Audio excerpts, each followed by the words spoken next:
Mr. Shah, if I can first start with you. One question that you also associated with the Kotak Bank. Kotak too today asked for ID proofs for non-customers while exchanging money, while SBI and even the RBI had said that you would need no IDs to make an exchange. So is it that banks are following their own rules? Why are we seeing this discrepancy?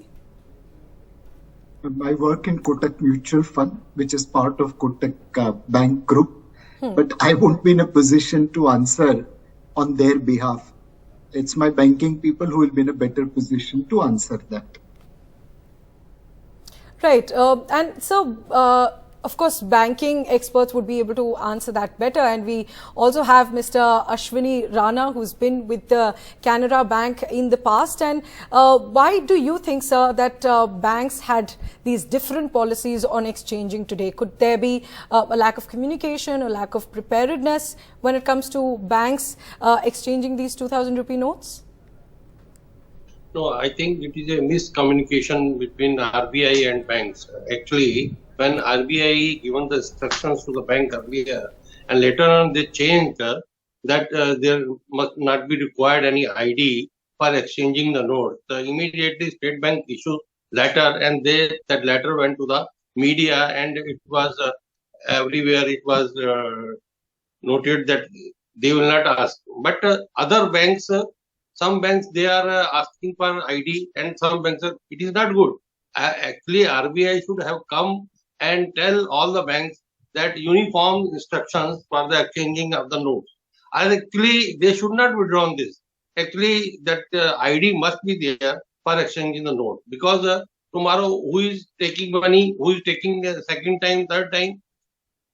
So this practice, these instructions actually got that are wrong. State Bank actually they have given a wrong instruction. Actually, RBI should come and they should tell all the banks that they should follow uniform instruction. Either they should ask for ID, or they should don't ask for the ID for exchange of the money.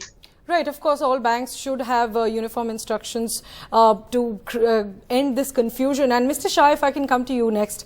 When we talk about the September 30th deadline, there are a lot of questions that while the RBI governor said there's no need to rush, you have enough time and we have enough notes. Do you think that 4 months time is enough to exchange all the currency that we have?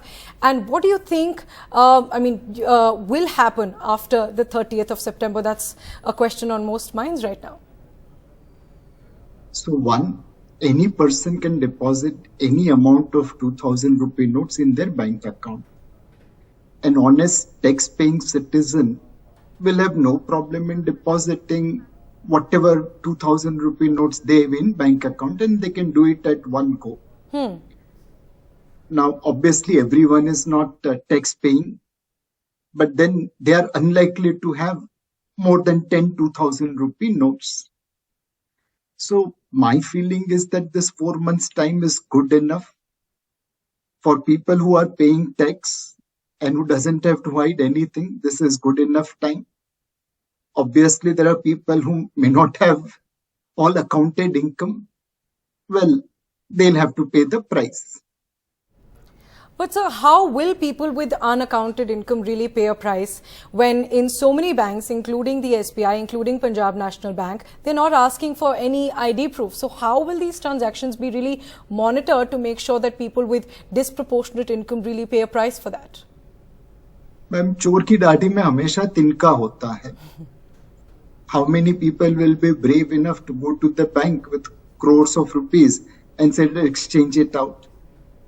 So, मेरे हिसाब से people who have unaccounted wealth, unaccounted notes, they'll be fearful. People on this panel, including yourself, I don't think so we'll have to worry about depositing or exchanging our 2,000 rupee notes. And my friend Nasir is here. He caters to many HNIs. I'm sure he'll correlate to this. Right, of course. There are lots of questions for people who have lakhs and crores of rupees. That's definitely not my problem. So, but that is a question on a lot of minds right now. So, my last question to you that about the September 30th deadline, what do you think will happen after that? Will people still be able to deposit or exchange currency? The RBI said they will remain legal tender. But of course, people are already getting that hesitancy against accepting 2,000 rupees, aren't they? So undoubtedly there is some amount of hesitancy. But we also read today that in most of the food delivery applications, payments were done in 2,000 rupee notes. For any good businessman, taking 2,000 rupee note and depositing that into his or her bank account will not be an issue.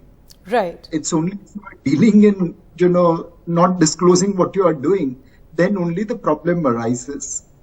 And my feeling is that RBI governor has been quite categorical that post 30th September also they'll remain legal tender. Maybe instead of free circulation, it will be legal tender by way of depositing into a bank account. So we'll have to cross the bridge when we come over there. Right. But as of today, there is a 4-month window. And for most honest tax-paying citizens, this is not a concern. Right.